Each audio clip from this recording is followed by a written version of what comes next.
A delegada Gleide Ângelo confirmou que há 2 meses, Gildo da Silva Xavier, de 34 anos, planejou abusar da enteada, Maria Alice de Arruda Seabra, de 19 anos. A motivação principal que ele diz que a intenção dele era cometer o estupro, que ele disse que queria, como diz, abusar e mexer com a menina.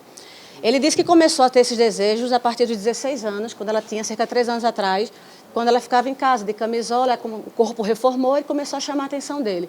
Mas ele diz que, mesmo com isso, ele nunca mexeu, nunca entrou nem no quarto dela, só ficava olhando e tentando ver alguns lances do corpo dela. Isso faz há cerca de 3 anos. Há 2 meses atrás, ele disse que veio a vontade de realmente abusar dela, né? Há 2 meses. E começou a planejar como faria isso. A ideia dele era, eu vou abusar dela, deixo ela em algum canto e fujo. Ninguém nunca mais me acha. Tá. Aí foi quando, há 2 meses, ele chegou para a mãe dela e disse, eu estou procurando um emprego para a Alice na minha empresa. Vou pegar o currículo dela e procurar. Anunciou isso há cerca de 2 meses. Quando foi, há uns 20 dias, ele arrumou uma amante, lá onde ele mora, em Gravatá, e a Alice descobriu e disse para a mãe. Então, foi uma confusão, a mãe se separou. Ele saiu de casa por 1 semana, a mãe perdoou. Aí, quando ele foi voltar, a menina disse, Alice disse, se ele voltar, eu saio, não aceito ele dentro de casa. Aí começou o grande problema.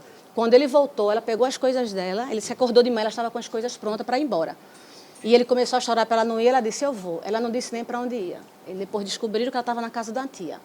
Aí foi quando ele disse, não, agora sim, agora eu vou botar meu plano em ação. A delegada conta que ele marcou com Alice de encontrá-la na casa dela por volta das 4 horas da tarde da última sexta-feira, na estância, e de lá seguiu para executar o plano criminoso. A entrevista de emprego, que seria no bairro da Encruzilhada, nunca existiu. Durante o percurso, na BR-101 Norte, em Paulista, foi que o suspeito deu início às agressões à vítima.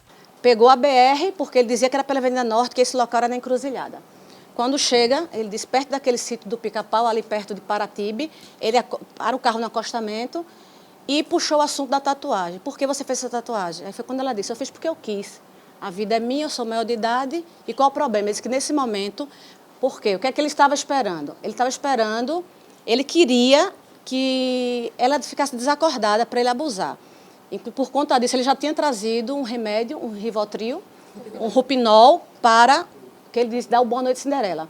Não teve a oportunidade, e disse, eu vou ter que desmaiar ela para fazer isso. Pegou a cabeça dela e foi quando ele bateu na coluna do carro. Quando ela caiu, ele abriu o remédio, botou meio vidro do remédio, e ela tentando botar para fora e botando para dentro. Aí foi quando ele achou que ela tinha desmaiado. Nesse momento, o telefone toca, era a mãe dela, querendo saber dele. Ele, quando atende, Mozão, que é o nome que ele chamava a mãe, ela começou a gritar, socorro, mamãe, socorro, socorro. Ele, achando que ela estava desmaiada, jogou o telefone no chão, pegou ela, botou no banco de trás e foi para cima dela. Ele disse que agrediu ela, foi quando ele tirou a roupa dela e estuprou, ali mesmo, no carro. Pegou mais a metade do remédio, deu de novo, e ela, convulsionando, botando sangue, ele disse, bateu muito, aí por isso a pancada na cabeça, ela convulsionando muito. Aí ele pegou o cinto e no pescoço dela. Aí ele disse que começou ela a perder sentido, aí foi quando ele viu, ela parou de respirar.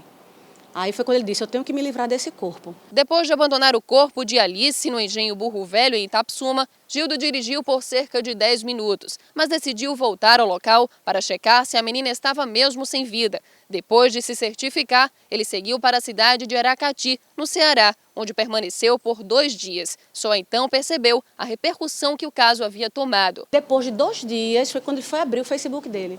Aí viu a quantidade de mensagens de amigas dela, implorando que ele devolvesse a Alice. Aí ele disse, então não acharam ainda o corpo dela. Aí ele foi olhar a imprensa, foi olhar tudinho e vendo o desespero da mãe, a procura dela.